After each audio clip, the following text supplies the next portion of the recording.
আল্লাহ নবী সাল্লাল্লাহু আলাইহি ওয়াসাল্লাম নবুয়ত প্রাপ্তির পর থেকে নিয়ে এই পর্যন্ত নবীর ইন্তেকাল পর্যন্ত মোট হলো 23 বছর। কত বছর? আল্লাহর নবী সাল্লাল্লাহু আলাইহি ওয়াসাল্লাম নবুয়ত প্রাপ্ত হয়েছে 40 বছরে। কত বছরে? 40 বছরে আল্লাহর নবী নবুয়তি পাইছে। আবার কথা ধরতে পারেন যে 40-এ না, আল্লাহ তো নবীরে আদমের জন্মের আগেই নবুয়তি দিছে। একটা হলো নবুয়তি দেওয়ার সিদ্ধান্ত নেওয়া, আর একটা হলো বাস্তবে রূপান্তরিত করা। একদিন বয়ান করছিলাম, মনে আছে কিনা জানি না এটা নিয়ে।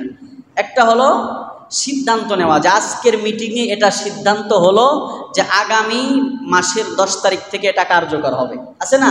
তো ঠিক আল্লাহ পাক রব্বুল আলামিন বললেন, মুহাম্মাদুর রাসূলুল্লাহ সাল্লাল্লাহু আলাইহি ওয়াসাল্লামকে আমি শেষ জামানায় নবী করে পাঠাবো।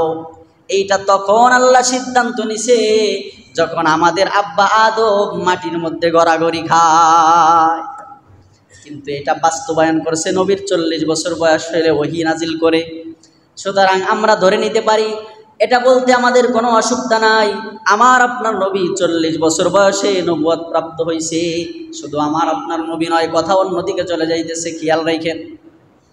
আমার আপনার নবী নয়, অধিকাংশ নবীকে আল্লাহ অধিকাংশ নবীকে 40-এর পরে নবুয়তি দিছে। কতর পরে?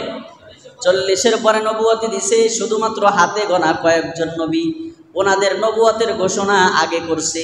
তার মধ্যে একজন হলো হযরত ইয়াহইয়া আলাইহিস সালাতু ওয়াস সালাম।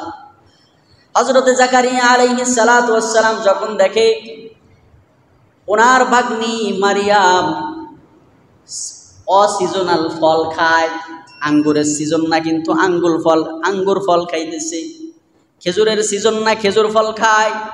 বলে, মারিয়াম তুমি এইগুলা কোথায় পাও? বলে, আমার আল্লাহ আমারে দেয়।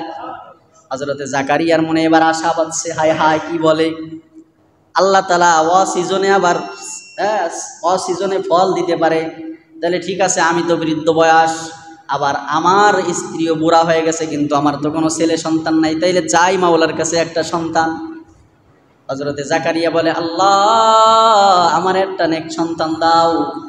আল্লাহ বলে, যা তোর দোয়া কবুল করলাম, বুড়া বয়সে তোরে ইয়াহইয়ার সংবাদ শোনায়া দিলাম। তোর সন্তান ইয়াহইয়া সুসংবাদ তো শুনাইছে, সাথে সাথে আবার বলে দিছে এই সন্তানটারে আমি আল্লাহ তাআলা আবার নবীও বানায়া দিলাম। এই যে 40-এর আগেই নবুয়তি। হযরত ঈসা আলাইহিস সালাতু ওয়াস সালাম তারে আল্লাহ দোলনায় নবী বানাইছে, দোলনার সময় নবুয়তের ঘোষণা দিছে। মারিয়াম আলাইহিস সালাতু ওয়াস সালাম যখন সন্তান নিয়ে বনি ইসরাইলের কাছে যাবে, তখন বনি ইসরাইলরা তো বলবো, মারিয়াম তোমার তো বিয়ে হয় নাই, এরপরে তুমি তো কোনো জিনাকারিও না, তাহলে তোমার সন্তান কোথা থেকে হইল? আল্লাহ আমার কওম যদি আমার এই প্রশ্ন করে তাইলে আমি এড়ায়া যাব কিভাবে? কি জবাব দিব? বলে, তোমার কোনো জবাব দেওয়া লাগবে না। যখন বনি ইসরাইল তোমার কোলের সন্তানের ব্যাপারে জিজ্ঞাসা করে, তখন তুমি বলবা, ইন্নী নাযারতু লাকা সাওমা ফালান নুকাল্লিমাল ইয়াওমা ইনসিয়া। আমি আল্লাহর কাছে চুপ থাকার মান্যত করছি, সুতরাং তোমাদের সাথে আমি কথা বলা যাবে না। তবে যদি কিছু জিগাইতে হয়, ফাআশারাত ইলাইহি, তোমাদের যদি এই সন্তানের ব্যাপারে কিছু জানতে হয় ওই সন্তানকে জিগাও। সুবহানাল্লাহ কর। দোলনার শিশুর ব্যাপারে আল্লাহ বলেন, ফাআশারাত ইলাইহি, ও মারিয়াম তোমার গোত্রের মানুষ যদি আমার নবী ঈসার সম্পর্কে কিছু জানতে চায়, তাহলে তুমি তোমার সন্তান ঈসার দিকে ইশারা করে দিও। ফাআশারাত ইলাইহি ক্বালু কাইফা নুকাল্লিমু মান কানা ফিল মাহদি সাবিয়্যা। যখন ইশারা করেছে তখন কয়, কাইফা নুকাল্লিমু মান কানা ফিল মাহদি সাবিয়্যা। ও মারিয়াম দুষ্টামি করো নাকি? কওমের লোকেরা বলে, ও মারিয়াম তামাশা করো নাকি? কাইফা নুকাল্লিমু মান কানা ফিল মাহদি সাবিয়্যা, কিভাবে আমরা ওই দোলনার শিশুর সাথে কথা বলবো?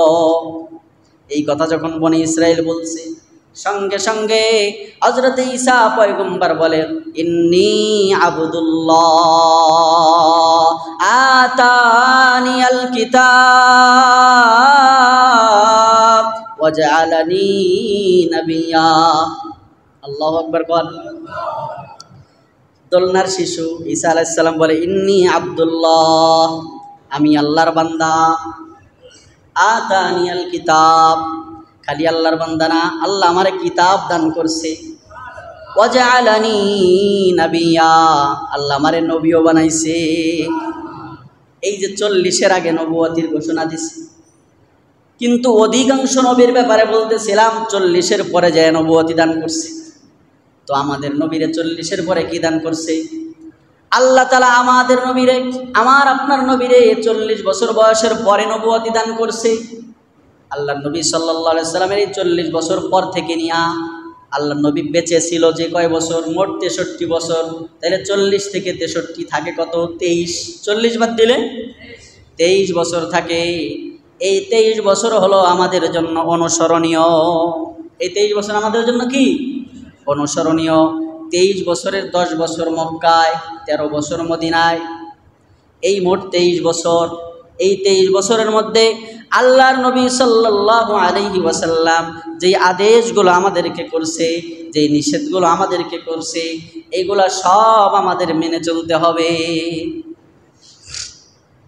আর আল্লাহর নবীর গোটা 23 বছরের এই জিন্দেগির মধ্যে নবী আলাইহিস সালাতু ওয়াস সালাম শরীয়তের সমস্ত বিষয়েরই সমাধান দিয়ে গেছে। সব বিষয়ের সমাধান আছে। এই জন্য আল্লাহর নবী বলছে, মা আনা আলাইহি, আমি যেটার উপরে আছি, কেউ যদি এটাকে অনুসরণ করে তাইলে সে নাজাতপ্রাপ্ত দলের মধ্যে থাকবে। সুতরাং সব কিছু হাদিসের মধ্যে আছে। আমার আপনার নবীর ঘুমানোর স্টাইল হাদিসের মধ্যে আছে না নাই? হ্যাঁ, আমার আপনার নবী কিভাবে ঘুমাইছে সেই স্টাইলটা হাদিসের মধ্যে আছে। আমার আপনার নবী ঘুমের থেকে রাত্রেবেলা যদি উঠা গেছে, স্বপ্ন দেখছে, স্বপ্ন দেখা উঠা গেছে, তখন কি করছে সেই কথাও হাদিসের মধ্যে আছে। আমার আপনার নবী সকালবেলা ঘুম থেকে যখন জাগছে তখন কি করছে সেটাও হাদিসের মধ্যে আছে। নবী আলাইহিস সালাতু ওয়াস সালাম এরপরে ঘুম থেকে জেগে কি আমল করছে, ফজর পর্যন্ত কি আমল করছে সেগুলো হাদিসের মধ্যে আছে। ফজরের নামাজের পরে নবী কি করছে তাও হাদিসের মধ্যে আছে। ফজর থেকে জোহর পর্যন্ত কি আমল করছে হাদিসে আছে না নাই? আছে। জোহর থেকে আসর আছে না নাই? আসর থেকে মাগরিব, মাগরিব থেকে এশা, আবার এশা থেকে ফজর। এই সব আল্লাহর নবী একজন মুসলমান, একজন ইমানদার তার জিন্দেগি কিভাবে চালাবে, এই পুরা দিন কিভাবে সে রুটিন বানাবে, সব হাদিসের মধ্যে আছে। আল্লাহর নবী সাল্লাল্লাহু আলাইহি সাল্লাম এমনকি শিশু জন্মগ্রহণ করছে।